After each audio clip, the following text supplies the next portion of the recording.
साथियों, welcome back. Good evening all of you. आप सभी लोगों का बहुत बहुत स्वागत है मेरे यूट्यूब चैनल पर।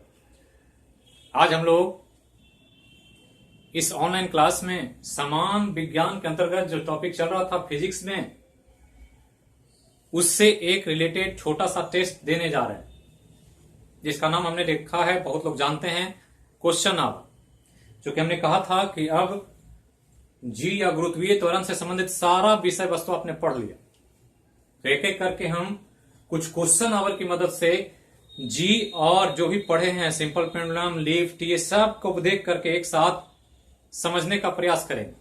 और एक चीज ध्यान रखना है कि खासकर विज्ञान में चीजों को समझने के लिए या याद रखने के लिए उसका क्वेश्चन बनाना बहुत जरूरी है। तो हर टॉपिक के बाद ऐसा ही क्वेश्चन आवर आएगा, हर विषय में जो विषय चल रहा है या आगे जो चलेगा, तो इस तौर पर आपकी तैयारी बिल्कुल ठोस और मुकम्मल हो जाएगी। तो चलिए, सबसे पहले तो क्लास को ज्वाइन कीजिए, जल्दी जल्दी ऑनलाइन हो जाइए, और जितने भी लोग देख रहे हैं वो अपने अपने ग्रुप में इस चैनल के लिंक को शेयर कर दीजिए, लाइक भी कर दीजिए, थोड़ा सा अच्छा लगेगा हमको, ताकि हमको लगेगा कि हमने जो किया या जो मैं कर रहा हूं आप लोगों के लिए काफी यूजफुल है और आप लोगों को पसंद आ रहा। तो चलिए शुरू करते हैं आज का क्वेश्चन आवर। और ये जो क्वेश्चन आवर है पूरी तरह से गुरुत्वीय त्वरण से रिलेटेड है, मतलब जो भी क्वेश्चन है वो जी से संबंधित है। जो जी हमने पढ़ा है पूरे टॉपिक में, उस जी को यहां पर और अच्छे से समझने का प्रयास किया गया। तो एक एक करके मैं 13 क्वेश्चन यहां पर डिस्कस करूंगा। आपको कुछ सेकंड का मौका मिलेगा बनाने का, और लास्ट में जब बन जाए तो अपना अपना स्कोर भी जारी कर दे, ताकि मैं आप सभी लोगों का एक आकलन कर सकूं कि कैसे तैयारी है, किनको कहां पर परेशानी हो रही है, कहां दिक्कत हो रही है, उसके हिसाब से हमको क्लास में और क्या बदलाव लाना है। तो ध्यान देंगे और ईमानदारी पूर्वक आंसर करेंगे। जो भी आंसर होगा, जितना भी सही होगा, उतना ही ध्यान देंगे। तो चलिए, पहला क्वेश्चन यहां पर आ रहा है आपके सामने।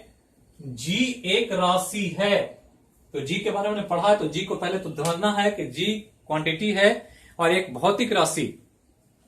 तो जी एक राशि है। पहला ऑप्शन है सदिश, अदिश, दोनों, कोई नहीं। एकदम सिंपल सवाल है, लेकिन कॉन्सेप्चुअल है। अगर कॉन्सेप्ट समझते हैं तो आंसर कर पाएंगे, नहीं समझते हैं तो फिर दिक्कत होगी। तो स्केलर वेक्टर पढ़े हैं, फिजिक्स में फिजिकल क्वांटिटी को पढ़े हैं, ये सब जानते हैं आप।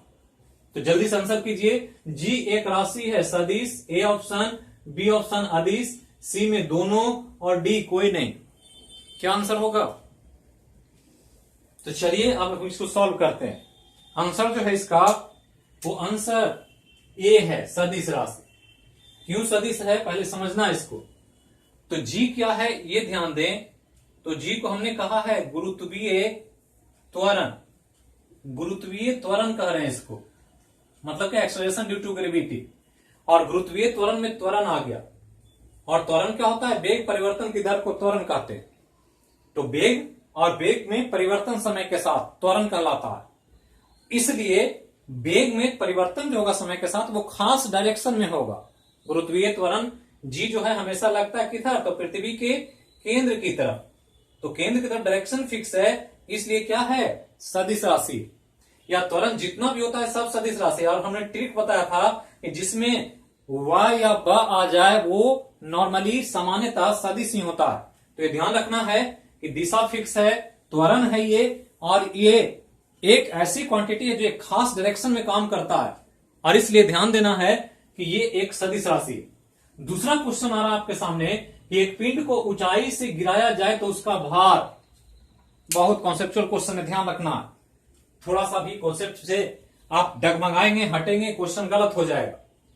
तो दूसरा क्वेश्चन कह रहा है कि एक पिंड है जिसको गिराया जा रहा है ऊंचाई से, तो उसका भार पर क्या प्रभाव पड़ेगा, यही क्वेश्चन है।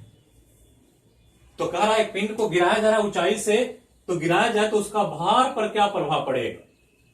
पहला ऑप्शन है घटेगा, दूसरा ऑप्शन है बढ़ेगा, तीसरा समान रहेगा, चौथा सभी।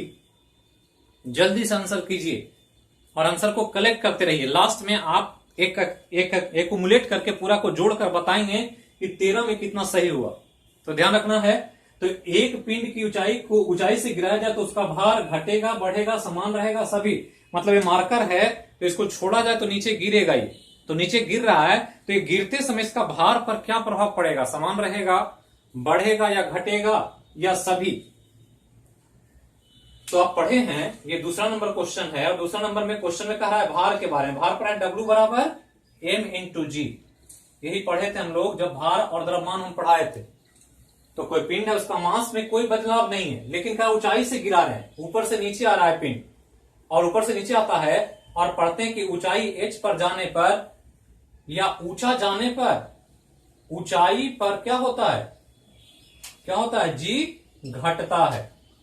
ऊंचाई पर जाने पर जी क्या होता है, घटता है। ऊपर जाए तो घटता है, नीचे आए तो घटता है। तो ध्यान रखना, ऊंचाई पर घटता है और पृथ्वी ऐसे है, मतलब ऊपर से यहां जी ऊपर कम है, नीचे ज्यादा है। चूंकि ऊपर जाने पर घटता है तो नीचे आने पर जी बढ़ेगा। जी का मान जैसे जैसे पृथ्वी के सतह के नजदीक आएगा वो क्या होगा, बढ़ेगा। तो जी जब बढ़ेगा तो वेट क्या होगा, ये जी बढ़ेगा तो वेट क्या होगा, बढ़ेगा। क्यों, क्योंकि ऊपर से गिर रहा है, ऊपर से गिरने पर जी बढ़ेगा। चूंकि ऊपर में जी कम होता है, नीचे आने पर जी बढ़ेगा, तो बढ़ेगा, जी बढ़ेगा तो भार क्या होगा, बढ़ेगा। तो ये ध्यान रखना है, आंसर क्या होगा, गिराया जाए तो भार क्या होगा, बढ़ेगा। तो कॉन्सेप्चुअली ध्यान रखना है, थोड़ा सा भी गलत होगा, थोड़ा सा भी कंफ्यूजन होगा, आंसर गलत हो जाएगा। अब तीसरा क्वेश्चन आपके सामने है, करा एक पिंड को पृथ्वी के उत्तरी ध्रुव से दक्षिणी ध्रुव पर लाएं तो उसका भार, एक पिंड है थर्ड नंबर क्वेश्चन में, और उसको किया क्या जा रहा है कि उत्तरी ध्रुव से दक्षिणी ध्रुव पर ला रहे हैं, पृथ्वी के पोल पर। तो पृथ्वी के पोल पर अगर ऊपर से नीचे लाया जाए, मतलब North Pole to South Pole, तो क्या प्रभाव पड़ा, इसी को समझना। तो ध्यान देना है कि क्वेश्चन वही है, कॉन्सेप्ट को समझने के लिए मैंने क्वेश्चन को इस तरह से आपके सामने रखा है, अलग अलग फॉर्म में। क्वेश्चन वही है, जी ही है सब, और जी का क्या क्या इंपैक्ट पड़ता है वो समझना। तो थर्ड नंबर क्वेश्चन कह रहा है कि एक पिंड है और पिंड जो है पृथ्वी पर ऐसे है, अभी पिंड यहां है, ये नॉर्थ पोल और ये साउथ पोल, इसको यहां से यहां लाएं। तो कह रहा है कि उसका भार पर क्या प्रभाव पड़ेगा। तो भार बराबर भी पढ़े थे, भार क्या होता है, W बराबर mg। तो पिंड का मास तो कांस्टेंट है, ये बदलता नहीं है, लेकिन जी जैसे जैसे बदलेगा भार भी बदलेगा। और हम पढ़े हैं कि यहां पर जी का मान यहां सबसे अधिक होता है, सर्वाधिक, कहां, पोल पर। और यहां इक्वेटर पर क्या होता है, न्यूनतम होता है, नॉर्मल कंडीशन में, जो नेचुरल कंडीशन है। तो पोल पर सर्वाधिक, यहां भी सर्वाधिक, पोल है ये भी, तो ये सर्वाधिक है, और जबकि विषुवत रेखा पर न्यूनतम है। और आप इसको इधर से ला रहे हैं, तो यहां जी अधिक है, यहां कम है, फिर अधिक है, और यहां से ऐसे पिंड आया है ऐसे। तो क्या होगा, ऑप्शन दे रहा है, बढ़ेगा, घटेगा, पहले घटेगा फिर बढ़ेगा, कोई नहीं। तो क्या होगा ये, तो यहां देखें कि यहां से जब यहां चलेगा तो यहां जी कम है इक्वेटर पर, तो यहां से यहां तक भार क्या होगा, कम होगा। और फिर जब न्यूनतम विषुवत रेखा से साउथ पोल की तरफ बढ़ेगा तो फिर भार क्या होगा, बढ़ेगा। तो पहले कम होगा, इधर से उत्तर से दक्षिण आएंगे तो पहले कम होगा और फिर क्या होगा, बढ़ेगा। तो पहले घटेगा और फिर बढ़ेगा, मतलब आंसर सी। तो ये ध्यान रखना, मतलब क्या आंसर हो गया, तो आंसर सी हो गया। ये ध्यान देना है और बिल्कुल कॉन्सेप्चुअली समझना है, किन्हीं को दिक्कत हो तो आप पूछ सकते हैं। तो आंसर तीसरा हो गया। अब चौथा सवाल की तरफ चलें। चौथा कह रहा है कि एक पिंड को पृथ्वी के केंद्र पर ले जाएं तो उसका द्रव्यमान, एक पिंड को पृथ्वी के केंद्र पर ले जाएं तो उसका द्रव्यमान ए शून्य होगा, बी बढ़ेगा, सी घटेगा, कोई नहीं। क्या होगा, एक पिंड को पृथ्वी के केंद्र पर ले जाएं तो उसका द्रव्यमान शून्य होगा, बढ़ेगा, घटेगा, कोई नहीं।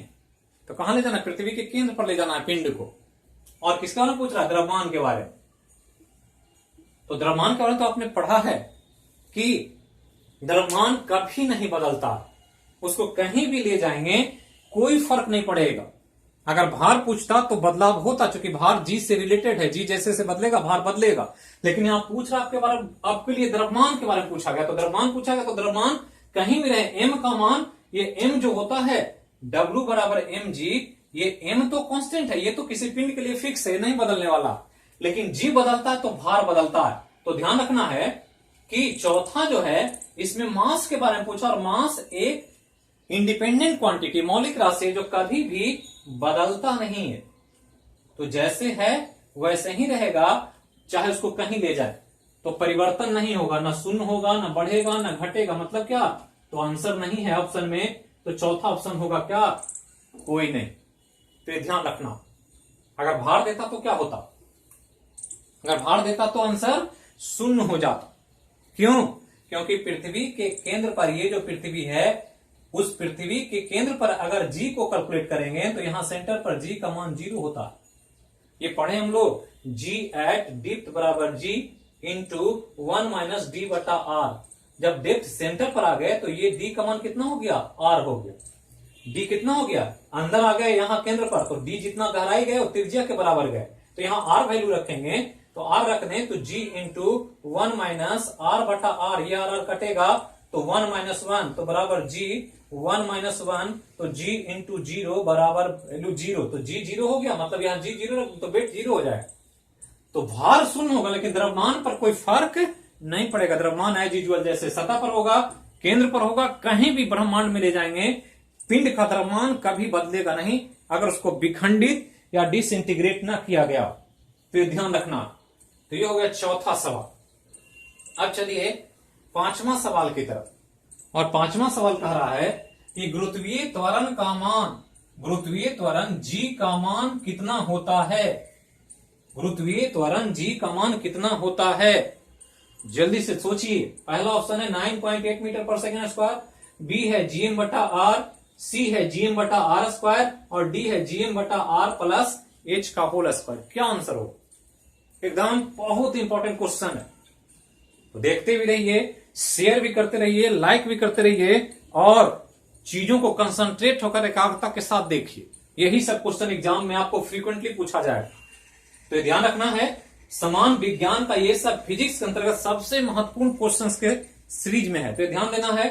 आपको गुरुत्वीय त्वरण जी के बारे में पूछा है, और हमने कहा था जी जो आता है, कोई नंबर क्वेश्चन है 5 नंबर, और जी आता है फोर्स ऑफ ग्रेविटेशन से, एफ बराबर जी एम एम और बटा आर प्लस एच का होल स्क्वायर।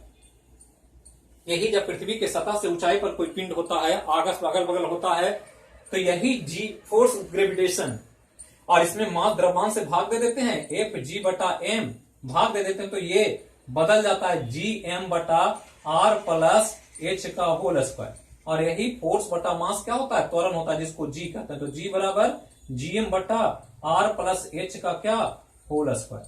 तो ये एक्चुअल में जी है। क्योंकि यहां पर ये भी आंसर हो सकता है, लेकिन ये अप्रोप्रिएट सही नहीं है। अगर ये और ये दोनों ऑप्शन में रहे तो आपको यही आंसर करना, क्योंकि कुछ ना कुछ हाइट पर होगा। हम तो ये तब लेते हैं जब हाइट कम होता है, नेग्लिजिबल होता है, तो आंसर क्या हो जाएगा, डी हो जाएगा। तो पांचवा का आंसर डी होगा, ये ध्यान रखना। 9.8 नहीं करना। ये 9.8 कब है, जब गुरुत्वीय त्वरण हम पृथ्वी के सतह के आसपास निकालते हैं। तो आसपास तो दिया नहीं, सिर्फ गुरुत्वीय त्वरण जी का मान पूछा, तो जी का मान कितना, तो जी एम बटा आर प्लस एच का होल स्क्वायर, ये ध्यान रखना। अब चलते हैं छठा नंबर क्वेश्चन देखते हैं। जो भी क्वेश्चन हम करा रहे हैं वो ध्यान रखना है कि हम ये क्वेश्चन सिर्फ आपको आंसर बनाने के लिए नहीं कर रहे हैं, हम कॉन्सेप्ट को समझाने के लिए कर रहे हैं, कि जो फिजिक्स का कॉन्सेप्ट पढ़े वो बिल्कुल आपका दिमाग में क्लियर हो जाए। तो चलिए 6 नंबर सवाल, और 6 नंबर सवाल कहता है कि एक व्यक्ति का द्रव्यमान 65 केजी है, 65 केजी, इसे अंतरिक्ष यान में भेजा जाए तो इसका भार होगा, इसका भार होगा।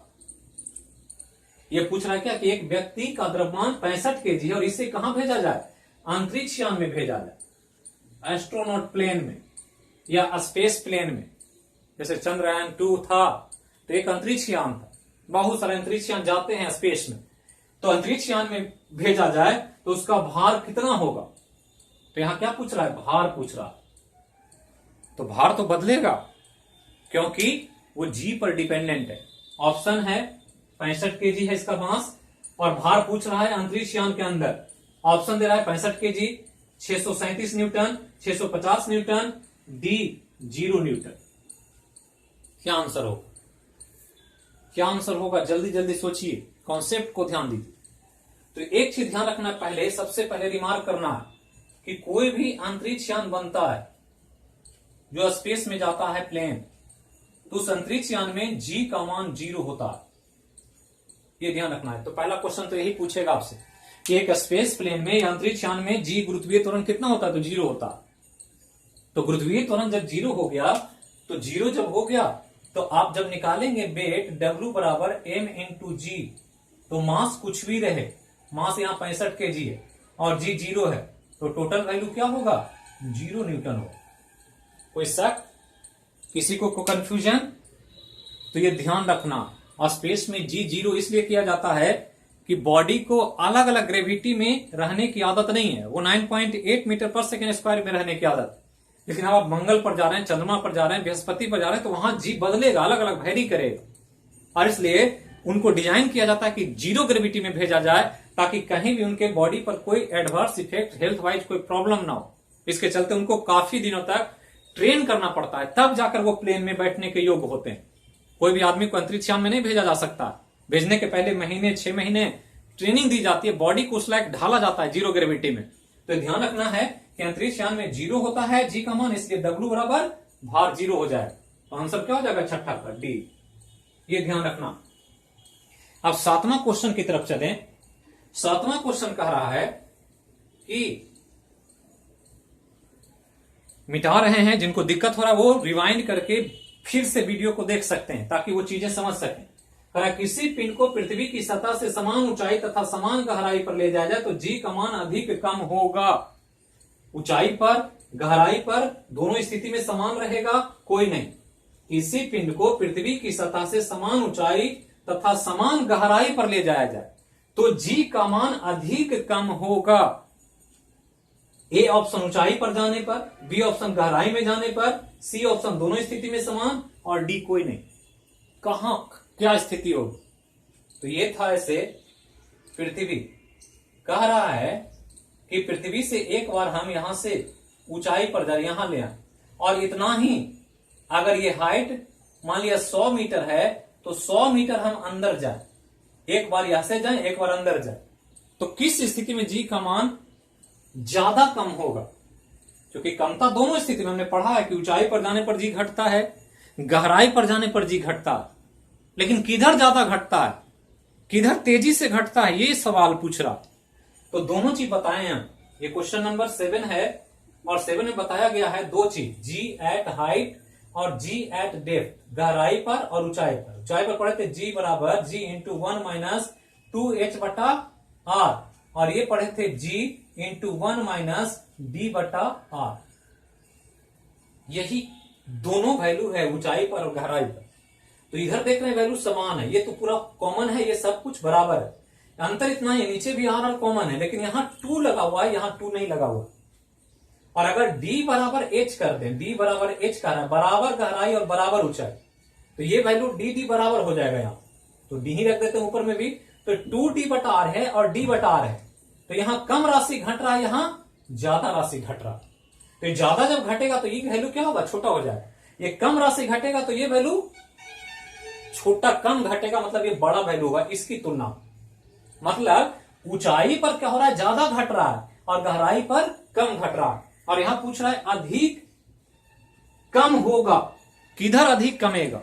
तो अधिक किधर कम रहा है, ऊंचाई पर जाने पर कम रहा है, क्योंकि ऊंचाई पर 2h बटा आर जो लगा हुआ है, इसके कारण से ज्यादा वैल्यू ज्यादा तेजी से जी में कमी आता है। तो ऊंचाई पर जाएंगे तो जी ज्यादा तेजी से डिक्रीज करेगा, जबकि गहराई पर जाएंगे तो जी धीरे धीरे कमेगा। तो ये बहुत इंपॉर्टेंट क्वेश्चन है, बार बार एग्जाम में पूछेगा। तो ये 7 नंबर सवाल। अब 7 नंबर के बाद 8 नंबर सवाल क्या है, इसको समझें 8वां, और एक एक सवाल पर गहराई से कॉन्सेप्ट को ध्यान दें, रटे नहीं, आंसर करने के चक्कर में ना रहें। आप ये समझे कि जो क्वेश्चन पूछा गया वो हमको क्वेश्चन समझ में आ रहा है, और क्वेश्चन से रिलेटेड भौतिकी का कॉन्सेप्ट हमको समझ में आ रहा है, तब जाकर आप विज्ञान से चीजों को समझ पाएंगे और क्वेश्चन बना पाएंगे। क्वेश्चन ऐसा नहीं कोई ऐसे पूछेगा, थोड़ा भी ट्विस्ट करेगा तो आप नहीं बना पाएंगे, रटा हुआ रहेगा। अब कह रहा है कि एक पिंड का भार सबसे कम होगा, एक पिंड का भार सबसे कम होगा। ऑप्शन दे रहा है, ए हवा में, बी निर्वात में, सी जल में, और डी सभी में समान होगा। तो मीडियम दे दिया अलग अलग माध्यम, और माध्यम में पिंड का भार पूछ रहा है कि किधर सबसे कम होगा, किधर सबसे कम भार महसूस होगा? हवा में कम होगा, निर्वात में कम होगा, कि जल में कम होगा, कि सभी में भार समान होगा? तो सिंपल समझिए 8वां क्वेश्चन का कॉन्सेप्ट। एक चीज समझना है, जी माध्यम से स्वतंत्र होता है, माध्यम से स्वतंत्र होता है, मतलब माध्यम का जी से कोई लेना देना नहीं। मीडियम हवा हो, कांच हो, पानी हो, कुछ भी हो, पूरे ब्रह्मांड में गुरुत्वाकर्षण बल लग रहा है। तो ये नहीं समझना है कि जहां पर कुछ नहीं वहां जी भी नहीं है। जी तो रहेगा ही रहेगा। पृथ्वी और सूर्य एक दूसरे को जी के कारण खींच रहे हैं, जबकि दोनों के बीच में वैक्यूम भी है, निर्वात भी है। तो जी तो सब जगह काम करेगा, माध्यम से जी को कोई लेना देना नहीं। लेकिन होता क्या है कि हमने पढ़ा है कि एक पिंड ऐसे, और एक पिंड पर पृथ्वी का गुरुत्वाकर्षण बल W बराबर mg काम कर रहा है, ये इसको खींच रहा है, यही इसका भार है। हमने पढ़ा था कि जितना खिंचाव बल होता है वही इसका वेट है। अब वेट अगर निर्वात में है तो mg उसको फील होगा। हवा में है तो हवा में ये पिंड है, ये नीचे आना चाहेगा तो हवा इसको क्या करेगा, धकेलेगा ऊपर, तो इसी में से कुछ कम हो जाएगा। पानी में आएंगे तो पानी और ज्यादा धकेलेगा ऊपर, क्योंकि पानी हवा एक माध्यम है, और माध्यम में जब मूवमेंट होता है तो माध्यम के द्वारा पिंड पर एक ऊपर की तरफ बल लगता है, जिसको उत्प्लावन बल या बायोंसी फोर्स कहते हैं। घर्षण बल भी कह सकते हैं, फ्रिक्शन फोर्स भी कह सकते हैं। तो ये क्या है कि बायोंसी फोर्स जब लगेगा तो ये पुश करेगा पिंड को ऊपर की तरफ। कुएं से बाल्टी से पानी भरते होंगे, तो जब जल में बाल्टी डूबा रहता है तो बाल्टी हल्का लगता है खींचने में, लेकिन जब पानी के सतह के ऊपर बाल्टी आ जाता है तो अचानक वेट बढ़ जाता है। क्यों? क्योंकि नीचे से आपके बदले ताकत लगा रहा था वाटर, कुएं का जल, तो आपको हल्का हो गया था वजन। लेकिन जैसे ही पानी से ऊपर आया बाल्टी तो वजन बढ़ गया। मतलब क्या हो गया कि मीडियम से उत्प्लावन बल जो लगता है उसके कारण वेट में कमी आ जाती है, और जिसमें उत्प्लावन बल ज्यादा लगेगा वहां भार सबसे कम होगा, जहां उत्प्लावन बल कम लगेगा वहां भार ज्यादा होगा। तो निर्वात में कोई उत्प्लावन बल नहीं, इसलिए भार ज्यादा।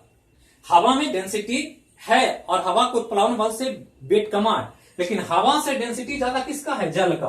तो जल का घनत्व ज्यादा, इसलिए जल और ज्यादा बायोंसी फोर्स ऊपर लगाता है, और इसके कारण जल में इन तीनों के रेस्पेक्ट में भार क्या होगा, सबसे कम होगा। तो सबसे कम किसमें होगा, जल में होगा, और सबसे ज्यादा किसमें होगा, निर्वात में होगा। तो ज्यादा पूछता तो आंसर निर्वात में होता, और कम पूछा तो जल में। तो ये ध्यान रखना, ये सब कॉन्सेप्चुअल सवाल है जो आपको एग्जाम में बार बार पूछा जाएगा। अब चलिए 9 नंबर सवाल, एक एक सवाल को बनाएं, समझें और कॉन्सेप्ट को क्लियर करें। 9 नंबर कहता है कि एक पिंड का अलग अलग स्थान पर समान होता है, एक पिंड का अलग अलग स्थान पर समान होता है भार, द्रव्यमान दोनों कोई नहीं। तो द्रव्यमान तो m है अकेले, भार क्या है, m इंटू जी है। ये क्वेश्चन नंबर 9 है। तो 9 का कह रहा है कि मास और द्रव्यमान में कौन अलग अलग स्थान पर समान होगा। तो मास अकेले, इसको किसी से कोई लेना, हमने कहा कहीं भी ब्रह्मांड में लेके जाएंगे ये उतना ही रहेगा। 5 की जो यहां तो 5 की जो चंद्रमा पर भी होगा, 5 की जो मंगल पर भी होगा, कहीं भी ले जाएंगे ये 5 ही केजी रहेगा। लेकिन पृथ्वी पर उसका भार अलग होगा, चंद्रमा पर अलग होगा, मंगल पर अलग होगा, क्योंकि जी अलग अलग। तो भार अलग अलग स्थान पर अलग अलग हो सकता है, लेकिन द्रव्यमान हमेशा अलग अलग स्थान कोई भी हो वो द्रव्यमान समान ही रहेगा। तो अलग अलग स्थान पर समान होता है कौन, तो भार द्रव्यमान दोनों कोई नहीं। आंसर क्या होगा, द्रव्यमान। तो 9 नंबर हो गया। अब चलते हैं 10 नंबर सवाल। तो 10, 11 और 12 तीन सवाल न्यूमेरिकल सवाल है, जो क्वेश्चन बिल्कुल कॉन्सेप्चुअली पूछा गया है, और ऐसे सवाल पूछे जाने की पूरी संभावना होती है हर एग्जाम। ये नहीं सोचना है कि हमको फिजिक्स में न्यूमेरिकल नहीं पढ़ना है, वो बीपीएससी में, यूपीएससी में, सचिवालय में, बिहार दरोगा कहीं भी पूछा जा सकता है, जो बिल्कुल कॉन्सेप्चुअल सवाल होता है। तो ये समझना। तो 10 नंबर सवाल कह रहा है कि पृथ्वी पर पिंड का भार कितना होगा यदि चंद्रमा पर उसका भार 600 न्यूटन। बिल्कुल कॉन्सेप्चुअल सवाल इसलिए पूछता है कि हम चंद्रयान 2 की बात कर रहे हैं। चंद्रयान 2 का ऑर्बिटर जो है घूम रहा है, उसका 1 साल पूरा हो गया। न्यूज भी आया था अभी 1-2 दिन पहले। तो ये ध्यान रखना है कि चंद्रमा के बारे में काम कर रहे हैं, विज्ञान के क्षेत्र में काम हो रहा है, इसलिए चंद्रमा से रिलेटेड सवाल पूछेगा। तो कहता है कि एक पिंड का वेट जो मून पर है वो 600 न्यूटन है। मून पर कितना, पृथ्वी पर भार कितना होगा यदि चंद्रमा पर उसका भार 600 न्यूटन। तो चंद्रमा पर 600 न्यूटन दे दिया और पृथ्वी पर पूछता है और ऑप्शन देता है कि ए 100 न्यूटन, बी 120 न्यूटन, सी 3000 न्यूटन और डी 3600 न्यूटन। तो एक चीज ध्यान रखना कि जी अर्थ का और जी मून का अलग अलग है। अलग अलग मतलब पृथ्वी के द्रव्यमान और आकार के आधार पर पृथ्वी का जी अलग है, गुरुत्वीय त्वरण, और चंद्रमा के आकार और द्रव्यमान के हिसाब से उसका गुरुत्वीय त्वरण अलग है। चूंकि हमने पढ़ा है आर और एम ही डिसाइड करता है ग्रेविटेशनल फोर्स को। फोर्स बड़ा होगा, जी बड़ा होगा, फोर्स छोटा होगा, जी छोटा होगा। तो ये ध्यान रखना है, जी और ए, जी ई अर्थ का और जी एम मून का, ये दोनों डिफरेंट अलग अलग है, क्योंकि साइज अलग है और मास अलग है। अब इस हिसाब से ध्यान रखना है कि जी एम जो होता है वो जी ई का 1/6 टाइम होता है। ये आपको याद रखना है कि मून का गुरुत्वीय त्वरण पृथ्वी के गुरुत्वीय त्वरण का 1/6 भाग, मतलब जितना पृथ्वी पर होगा उसका 1/6 भाग मून पर मिलता है गुरुत्वीय त्वरण का मान। और यहां आपको मून का वेट दे दिया, तो ये दे दिया कि अगर मून पर वेट है मतलब m into g at moon दे दिया कितना, तो जी एट मून इतना गुना करते तो ये आ रहा है कितना, 600 न्यूटन, इतना आ रहा। G m into g at moon कितना, 600 न्यूटन। और पृथ्वी पर कितना है, तो इसका 6 गुना है। जब ये हो गया तो जी पृथ्वी का निकालेंगे तो कितना होगा, तो जी एम इंटू 6 ये हो जाए किसका, पृथ्वी का, मून की तुलना।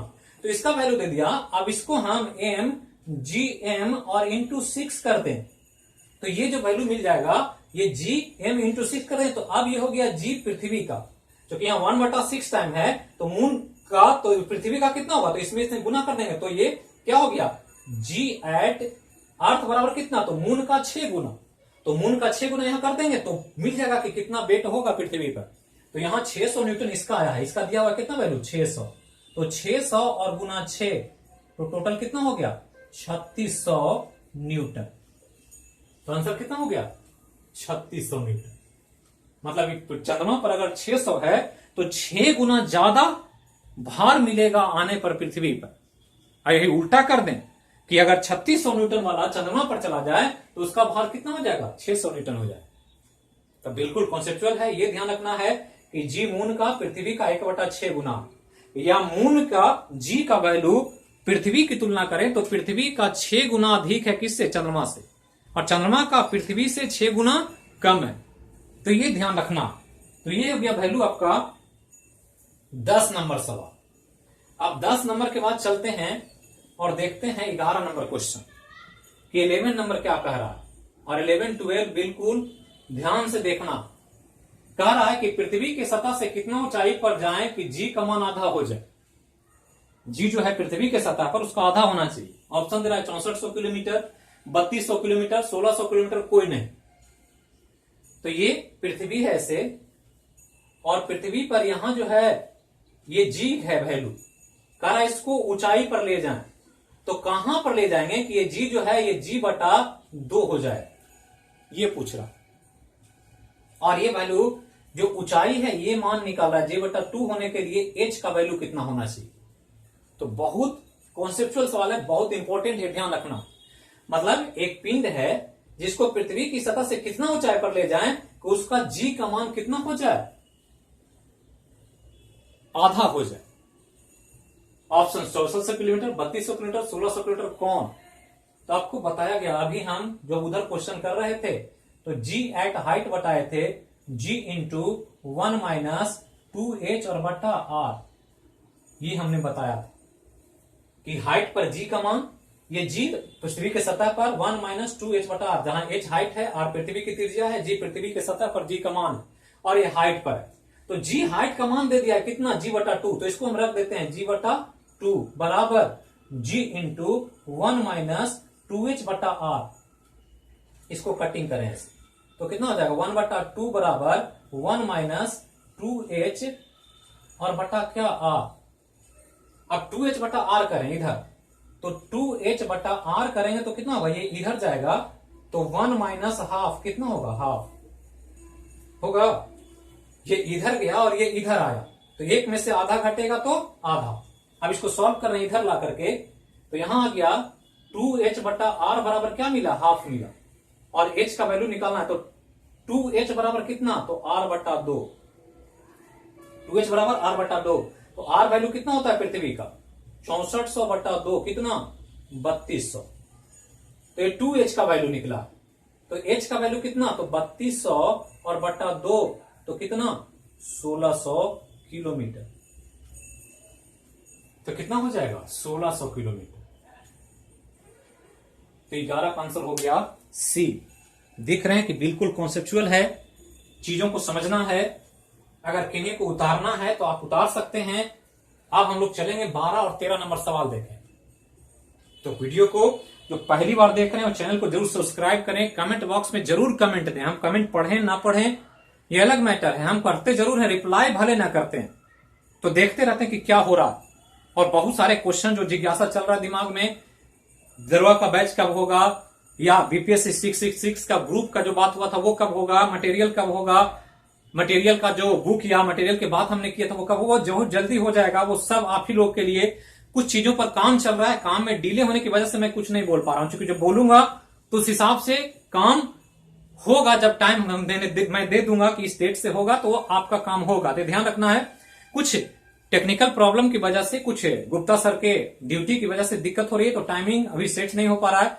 तो एक आध वीक में सब कुछ क्लियर हो जाएगा, तो दुविधा में न रहें और बिल्कुल घबराएं नहीं, सारा कुछ सिस्टमेटिकली होगा। क्योंकि यहाँ विश्वास ही सबसे बड़ा चीज है, यहां पर किसी भी तरह का बात बनाने की बात नहीं होती है। नवजीवन कैंपस के टीम के द्वारा हमने शुरू से कहा है कि हम बात नहीं, फ्यूचर क्रिएट करते हैं, भविष्य बनाते हैं, और इस रूप में बात बनाने की हमारी आदत नहीं है, ध्यान रखना। तो अब यहां से चलते हैं और देखते हैं 12 नंबर सवाल क्या कहता है। जब 12 देख लेंगे तो चीजें बहुत सारी आपको समझ में आ जाए।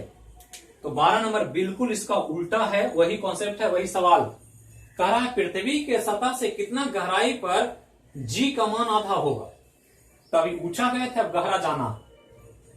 ऑप्शन वही है, 6400, 3200, 1600 किलोमीटर और ये 800 किलोमीटर।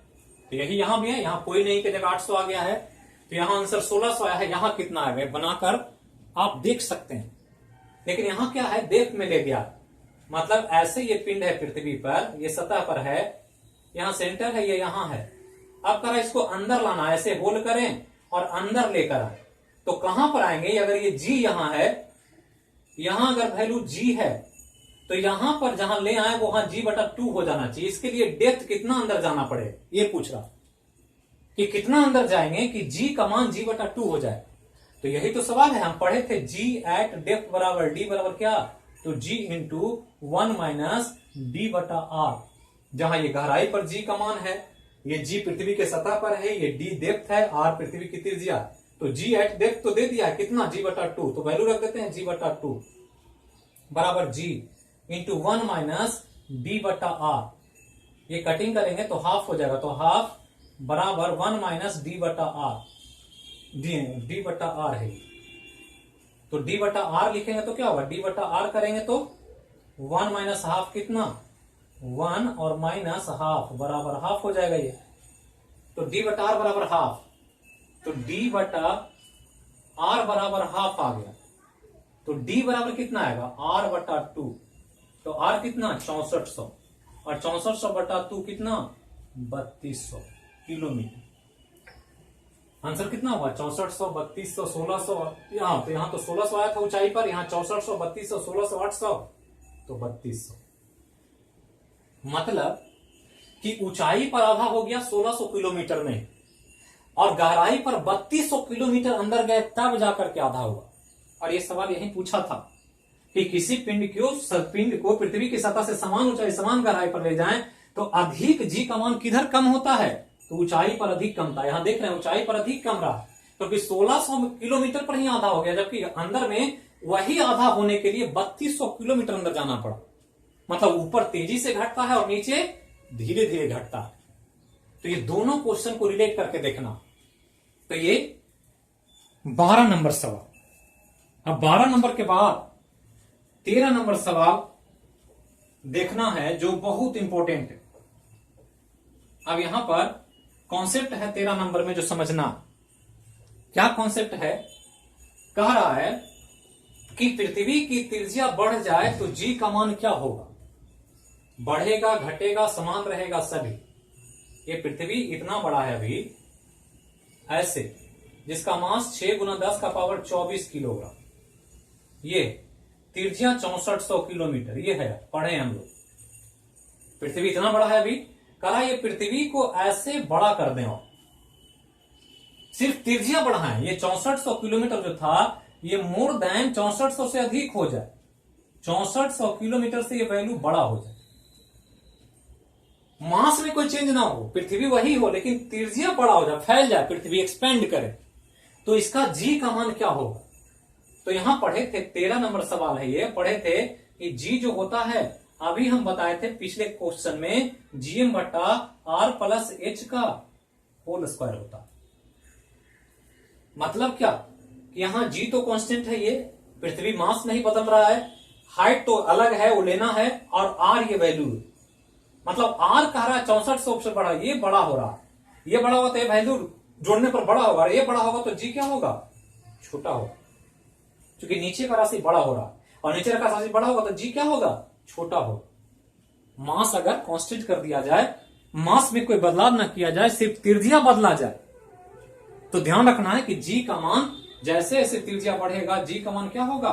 घटेगा, क्योंकि जी जो रिलेटेड है वो R प्लस H और GM से, तो ये दोनों तो कांस्टेंट है, इसको नहीं बदला गया, ये दोनों को, इसको बदला गया, ये का वैल्यू बड़ा हो रहा है, तो जी का मान क्या होगा? छोटा हो जाए। तो बढ़ेगा, घटेगा, समान रहेगा, सभी, तो ध्यान रखना है कि घटेगा। तो यही था आपका गुरुत्वीय त्वरण से संबंधित क्वेश्चन आवर। बहुत इंपॉर्टेंट सवाल मैं आप लोग के लिए लेकर आया, इसको देखें। समझ में ना आए तो वीडियो को दोबारा रिप्ले करके देखें, जब क्वेश्चन आवर क्लास खत्म हो जाता है तो दोबारा देखें और रोक रोक करके समझने का प्रयास करें। तो थैंक यू। जहां रहें स्वस्थ रहें, सुरक्षित रहें, मस्त रहें, बिल्कुल तनाव से दूर रहें। फ्यूचर बहुत अच्छा होगा हम लोग का, जो होता है अच्छा होता है, ये गीता में लिखा है। तो ध्यान रखें और अपने स्वास्थ्य का ध्यान रखें, और देश की एकता अखंडता के लिए बोलिए जय हो मैया की। करंट अफेयर कंटिन्यूअसली देखते रहें और इस चैनल को भी ज्यादा से ज्यादा लोगों तक पहुंचाएं। Thank you.